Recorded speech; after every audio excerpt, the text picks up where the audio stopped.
السلام علیکم۔ اردو کمپلسری کے لیکچر میں ایک بار پھر سے خوش آمدید۔ آج کا ہمارا لیکچر جو ہے وہ اردو کمپلسری منتخب اصناف شاعری میں اردو شاعری کی سب سے مشہور صنف غزل کے اوپر ہوگا۔ غزل جو ہے وہ اردو کی سب سے مشہور صنف شاعری ہے۔ آج ہم اسی کے بارے میں مطالعہ کریں گے۔ غزل کیا ہے؟ آئیے سب سے پہلے غزل کے لغوی معنی سے سمجھتے ہیں کہ غزل کے لغوی معنی کیا ہے۔ غزل فارسی زبان کے لفظ غزال سے نکلا ہے، جس کے معنی ہرن کے ہیں۔ ہرن ایک آزاد اور جنگلی جانور ہے جو کسی قید یا ضابطے کو پسند نہیں کرتا۔ روایت ہے کہ جب کبھی شکار یا گرفتار کیا جاتا ہے تو وہ نہ صرف شدید رد عمل کا اظہار کرتا ہے بلکہ اس کے حلق سے بڑی خوفناک اور درد بھری آوازیں بھی نکلتی ہیں۔ پرانے زمانے میں یہ صنف سخن چونکہ شاعر کے ذاتی دکھ، ہجر و فراق اور زمانی اور زمینی مصائب کے بیان کے لیے مخصوص تھی، اس لیے اسے غزل کا نام دیا گیا۔ عربی میں غزل کا ایک مطلب عورتوں سے باتیں کرنا بھی ہوتا ہے۔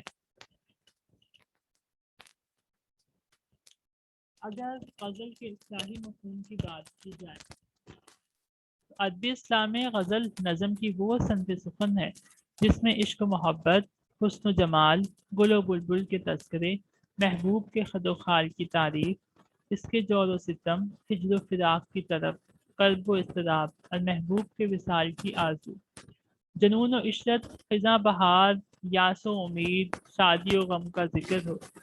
لیکن زمانے کے ساتھ ساتھ غزل کے مضامین میں بھی اضافے اور تبدیلیاں رونما ہوتی رہی ہیں، اور جدل و وصال کی داستان کے ساتھ فلسفہ، تصوف، سیاست و حیات، انسان کے مختلف مسائل، دقیق خیالات اور سنجیدہ مضامین بھی غزلوں میں بیان ہونے لگے ہیں۔ اگر مختصر غزل کی تعریف بیان کی جائے تو آپ کو اپنی اسکرین پر نظر بھی آ رہا ہوگا۔ اصطلاحی شاعری میں غزل سے مراد وہ صنف شاعری ہے جس کا ہر ایک شعر ایک الگ مضمون کا حامل ہو۔ ہر ایک شعر میں ایک الگ مضمون بیان کیا جائے، جس کا پہلا شعر ہم قافیہ ہم ردیف ہو اور بقیہ اشعار کا دوسرا مصرع پہلے شعر کے قافیہ اور ردیف کی تقلید کرتا ہو۔ شروعات میں غزل کا مضمون صرف عاشق، محبوب و رقیب تھا، مگر آہستہ آہستہ غزل کا مضمون وسیع تر ہوتا گیا اور غزل میں تصوف، سیاست جیسے موضوعات کو بھی بیان کیا جانا۔ غزل ایک ایسی صنف شاعری ہے جو اپنی مخصوص حیت کی وجہ سے پہچانی جاتی ہے۔ اس سے پہلے ہم نے جو اصناف پڑھی وہ موضوعاتی صنف شاعری کا حصہ تھی، جن میں حمد کا موضوع اللہ تعالیٰ کی تعریف بیان کرنا تھا، نعت کا موضوع حضرت محمد صلی اللہ علیہ وسلم کی تعریف بیان کرنا تھا۔ لیکن غزل ایک ایسی صنف شاعری ہے جو اپنے موضوع کی بنا پر نہیں بلکہ اپنی ایک مخصوص حیت یعنی شکل و صورت کی بنا پر جانی اور پہچانی جاتی ہے۔ یہ حیت کس طریقے سے بنتی ہے؟ اس حیت کو بنانے کے لیے بہت سے جز استعمال کیے جاتے ہیں۔ ان جز کو اجزائے ترکیبی کہا جاتا ہے۔ ہمارا پہلا جز جو ہوگا وہ مطلع ہے۔ اس سے پہلے ایک اور چیز میں آپ کو بتانا چاہوں گا کہ غزل جو ہے وہ سب سے پہلے عربی کے اندر جو ہے قصیدہ کہتے ہیں تعریف بیان کرنا، توصیف کرنا۔ قصیدے کے پہلا جز تھا تشبیب۔ تشبیب میں کوئی بھی موضوع بیان کر دیا جاتا تھا، یا پھر صرف اور صرف تشبیب عشق و عاشقی کے موضوع کے لیے مخصوص تھی۔ جب عرب سے ایران جو ہے وہ صنف آئی تو قصیدے کی صنف ایران میں آئی تو ایرانیوں نے غزل قصیدے کے حصے تشبیب کو الگ کر دیا اور اسے غزل کا نام دیا۔ اردو میں بھی اسے اپنایا گیا۔ اجزائے ترکیبی کے میں سب سے پہلے ہمارے پاس مطلع ہوگا۔ مطلع کے لغوی معنی طلوع ہونے کے ہیں۔ اصطلاح میں مطلع سے مراد غزل کا وہ پہلا شعر ہے جس کے دونوں مصرے ہم قافیہ ہم ردیف ہوں۔ مثال کے طور پر، دل ناداں تجھے ہوا کیا ہے، آخر اس درد کی دوا کیا ہے۔ اگر ہم دیکھیں تو ہوا اور دوا یہ دونوں کیا ہے، ہوا اور دوا قافیہ کہلائیں گے اور کیا ہے ردیف ہوگا۔ ہم دیکھ سکتے ہیں کہ دونوں مصروں میں غزل کا پہلا ایک شعر ہے، شعر کے دونوں پہلا حصہ جو ہے مصرع، شعر لکھنے کے لیے جو لائنز ہوتی ہیں ان کو مصرع کہا جاتا ہے، اور ہر شعر 2 مصرعوں سے مل کر بنتا ہے۔ اور یہاں پر جو ہے غزل کی شرط یہ ہے کہ اس کا پہلا شعر جو ہوگا اس کے دونوں مصرے ہم قافیہ و ہم ردیف ہوں گے، اور اس حصے کو مطلع کہا جائے گا۔ اگر غزل کے پہلے شعر کے دونوں مصرے ہم قافیہ و ردیف ہوں تو وہ مطلع ہے، ضروری نہیں ہے کہ ہر غزل میں مطلع پایا جائے۔ ہم دوبارہ سے شعر کو پڑھ لیتے ہیں۔ دل ناداں تجھے ہوا کیا ہے، آخر اس درد کی دوا کیا ہے، تو دونوں میں سے ہم قافیہ ردیف ہیں، اس وجہ سے اس شعر کو غزل مطلع کہا جائے گا۔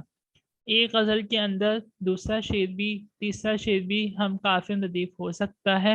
اگر دوسرا شعر بھی ہم قافیہ ردیف ہو تو اسے مطلع ثانی کہا جاتا ہے۔ مثال کے طور پر یہاں پر غالب کے غزل کے 2 اشعار، ملتی ہے خوئے یار سے نار التہاب میں، کافر ہوں گر نہ ملتی ہو راحت عذاب میں، کب سے ہوں کیا بتاؤں جہان خراب میں، شبائے ہجر کو بھی رکھوں گر حساب میں۔ آپ دیکھیں گے دونوں اشعار کے دونوں مصرے جو ہیں ہم قافیہ ہم ردیف ہیں، اس وجہ سے پہلا شعر جو ہے مطلع ہے، دوسرا شعر جو ہے مطلع ثانی کہلائے گا۔ غزل کا دوسرا جو اہم جز ہے اسے قافیہ کہتے ہیں۔ لفظ قافیہ قفا سے نکلا ہے جس کے لغوی معنی پیچھے آنے والے کے ہیں۔ اصطلاح میں قافیہ حروف اور حرکات کے اس مجموعے کو کہا جاتا ہے جس کی تکرار مختلف الفاظ کے ساتھ شعر کے آخر یا ردیف سے پہلے آئے، اور آسان زبان میں ہم آواز الفاظ کو قافیہ کہا جاتا ہے، جیسے کہ دمن، چمن، زمن، پاک، ماک، راک، شاک، یعنی ہم قافیہ آواز۔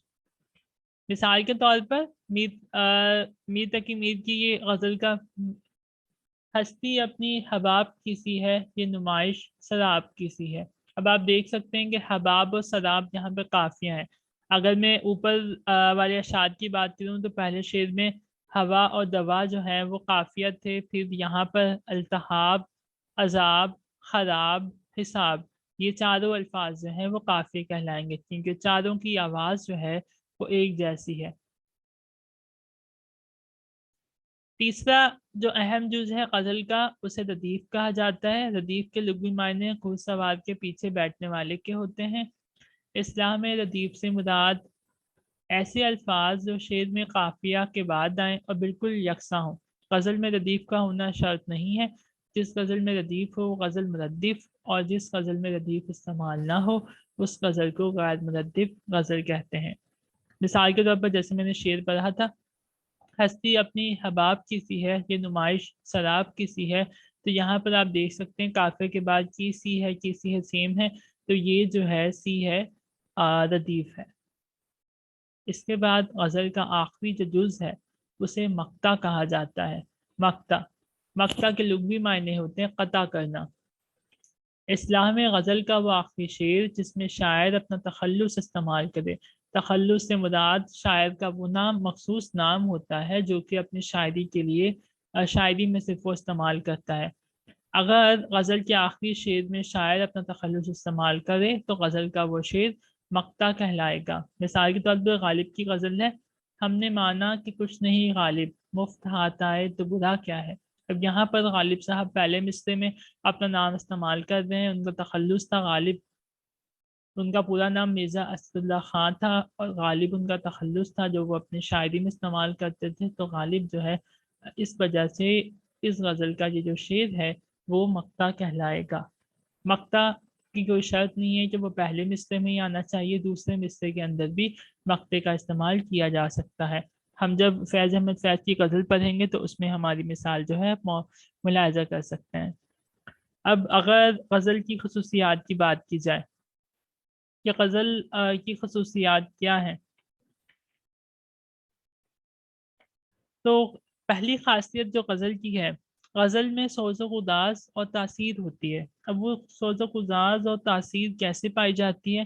ہم نے کہا جیسے کہ غزل کا ہر موضوع الگ ہے۔ غزل کا جو اشعار ہوتے ہیں، پہلا شعر ہوگا، اس کا دوسرا مصرع کے اندر جو قافیہ استعمال کیا جائے گا غزل کے باقی اشعار کے دوسرے مصروں کے اندر بھی اسی قافیے کو استعمال کیا جانا شرط ہے.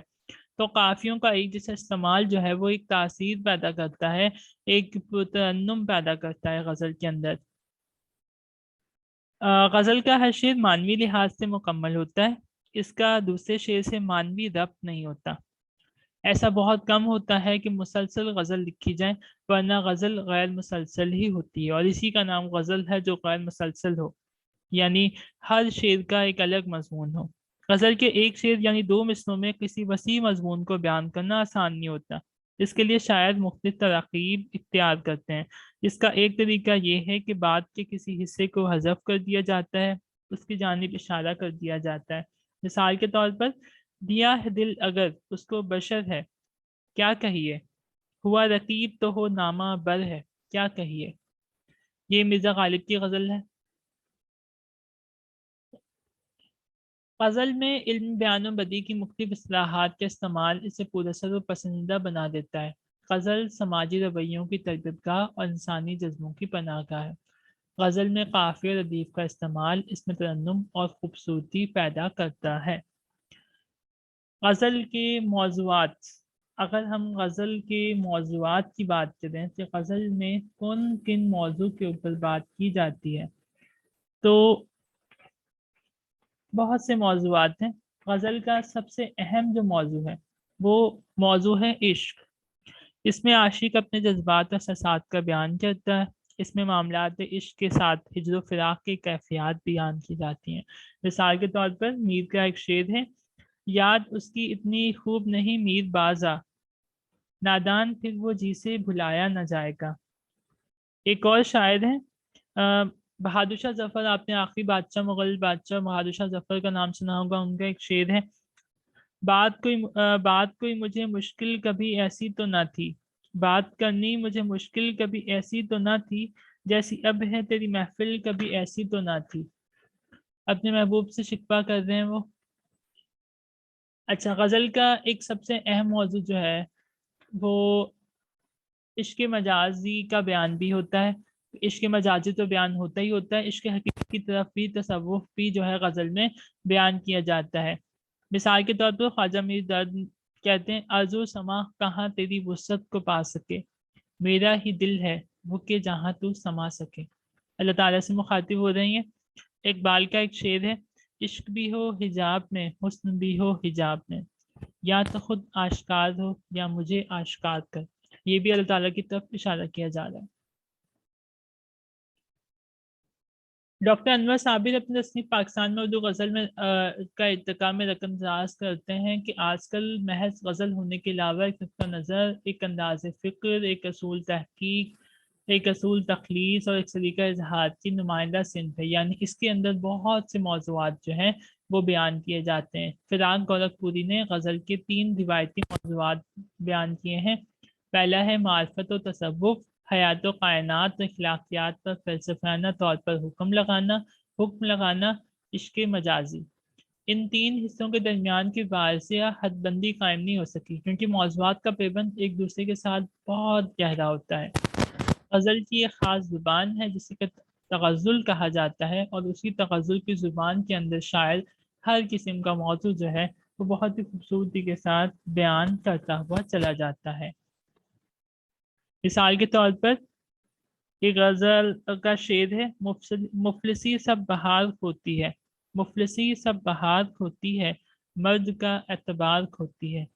میر کہتے ہیں، ہم نے کہتے تھے کہ مت دیر و حرم کی راہ چل، اب یہ دعویٰ حشر تک شیخ و برہمن میں رہا. ایک اور شعر ہے جستجو کے خوب سے خوب تر کہاں، اب دیکھیے ٹھہرتی ہے جا کر نظر کہاں. اب اس میں دنیا کا فلسفہ بیان کیا جا رہا ہے. یہ مرحلہ بھی میری حیرتوں نے دیکھ لیا، بہار میرے لیے اور میں تہی دامن. یہ بھی دنیا کے فلسفے کی بات کر رہے ہیں. پھر اگر ہم ایک اور شعر کہیں، بے دم ہوئے بیمار دوا کیوں نہیں دیتے، تم کیسے مسیحا ہو شفا کیوں نہیں دیتے. فیض احمد فیض کا یہ شعر ایک انقلابی شاعر کا. تو یہاں پر میرے خیال سے آپ کو جو سمجھ آ گیا ہوگا. لیکچر بہت زیادہ لمبا ہو رہا ہے، ہم اس کو بس آخری ٹاپک کے اندر ختم کرتے ہیں، اور ہمارا آخری ٹاپک ہے کتاب النشاط. قطب النشاد کیا ہوتے ہیں؟ جیسے ہم نے بات کی، غزل کا ہر شعر ایک اکائی ہوتا ہے، مگر کبھی کبھی شاعر ایک ہی شعر میں مکمل خیال کو بیان نہیں کر پاتا تو وہ دوسرے شعر میں بھی اسی خیال کو بیان کرتا ہے۔ غزل میں ایسے اشعار جس میں ایک ہی خیال بیان کیا گیا ہو قطب النشاد کہلاتے ہیں۔ غالب کی ایک غزل کا قطب النشاد کے پڑھ کر ہم اپنے لیکچر کو ختم کریں گے۔ جبکہ تجبن نہیں کوئی موجود، پھر یہ ہنگامہ اے خدا کیا ہے؟ یہ پری چاہتا لوگ کیسے ہیں؟ غمزہ و اشفا و ادا کیا ہے؟ شکن زلف عنبری کیوں ہے؟ نگاہ چشم سرما سا کیا ہے؟ سبزہ و گل کہاں سے آئے ہیں؟ ابر کیا چیز ہے؟ ہوا کیا ہے؟